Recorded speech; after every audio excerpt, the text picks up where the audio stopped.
areas that the CCP has tried to take over abroad in our food sourcing. So it'll be my pleasure to partner with our allies and figure out how we can come together and pick a candidate that can win and that can lead this organization with like-minded American initiatives. Well, I look forward to a new nominee and many more purchases of Nebraska agricultural products. And with that, I'd also just like to commend all of our nominees to the UN. You've got a challenging job ahead of you, but we absolutely need you to take care of that. And to our two country ambassadors nominees, I look forward to your confirmation and working with you in your future roles. Thank you. Thank you, Mr. Chairman.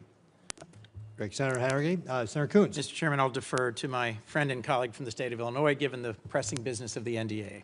Great. Senator Duckworth. Thank you. Dr. Sinha, you say you know how important the United States-Singapore relationship is, and I think you know that it's important to me as all of our relationship with the ASEAN nations. This is not a role you can just pick up on a whim or because you think it will be glamorous or because Singapore is a great place to live. Our diplomats are dedicated. They're hard workers who represent the United States every day on the front lines, anticipating crises and providing invaluable expertise to help prevent conflicts from exploding into catastrophes. I am not opposed to political appointees, and in fact, my colleague across the aisle, the senator from Tennessee, did an incredible job as an appointee to a critical United States ally, the country of Japan, and I really enjoyed working with him when he was ambassador there. But frankly, I don't think you are particularly qualified for this role, and I'm concerned about how your lack of understanding may even inadvertently cause friction in our critical relationship.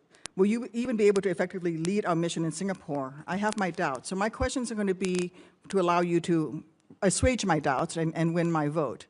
Dr. Sinha, I need to know that you understand some basic facts about Singapore and its critical relationship with the United States. For example, in 2024, did the United States have a trade deficit with Singapore? Yes or no? It did not. How large was the U.S.'s trade surplus with Singapore in 2024? $80 billion. $18 billion. 2.8. You're off by a huge factor. The United States had a 2.8 billion trade surplus with Singapore in 2024. If confirmed, how would you explain our friendship in Singapore to the president? How would you explain to our friends in Singapore the president's threats to slap tariffs as high as 25% on their country, given that the United States has nearly 3 billion trade surplus with Singapore? Thank you for your question, Senator. We are not walking away for any dialogue between the two countries and two leaders. If confirmed, I will make a personal relation with the government of Singapore, and I will make sure the dialogue continues and we settle the issues of trade together. Do you support increasing a tariff on Singapore, seeing as how we don't have they buy more of our stuff than we buy of theirs? So, Senator, so you want to put a tariff on them? Thank you for your question, Senator. You know that we have, President has only done 10% of trade increase with the Singapore, and he's open to dialogue even for that. Do you agree with that 10% increase with Singapore? It seems how they don't have a surplus with us? Well, Yes or no? Do you support the president's plan to put a 10% tariff on Singapore, goods produced in Singapore? I mean, Senator, thank you for your question, but I believe in President's decision of a free trade with any nations in the world, and he's resetting the trade numbers with each country, and he's open for discussion and dialogue with each country. So you would like to have free trade with Singapore? That's what you would push for as ambassador? Well, we always had free trade with Singapore since 2004. So so do you support the 10% increase, tariff increase? The dialogue is not yet closed. The door is not closed. Let's go on to the next thing. What year is Singapore next scheduled to be the ASEAN chair? This year is Malaysia. I didn't ask you about this year. When is Singapore going to be the ASEAN chair? I don't know when, but this year. 2027. Please describe what holding the ASEAN chair will entail for Singapore and how you would support Singapore in your role as U.S. ambassador, if confirmed. What are some of the critical things that Singapore will have to do as a chair of ASEAN?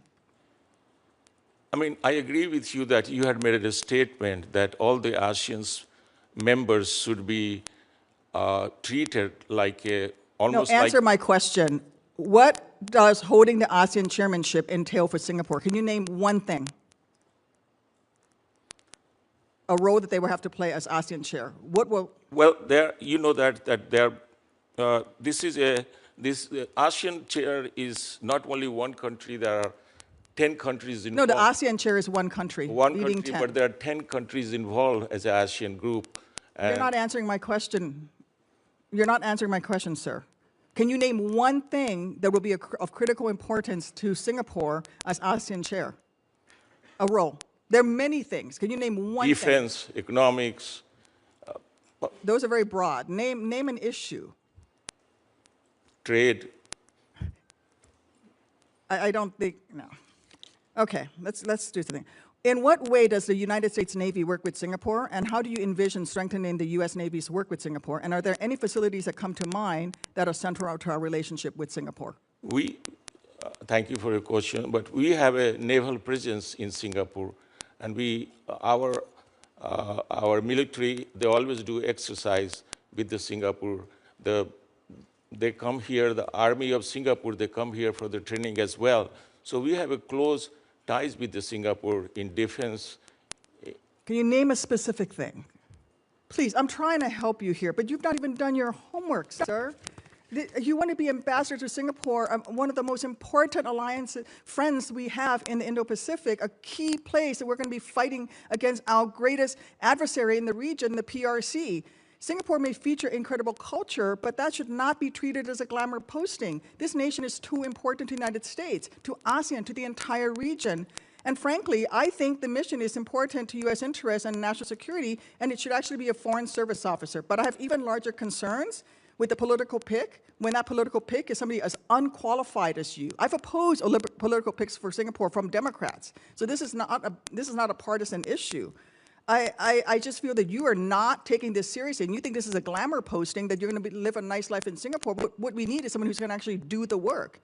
I'm out of time. I have a couple additional questions related to management that I'll submit for the record, but I want to reinforce again for you right now, you are not currently prepared for this posting, period, and you need to shape up and do some homework.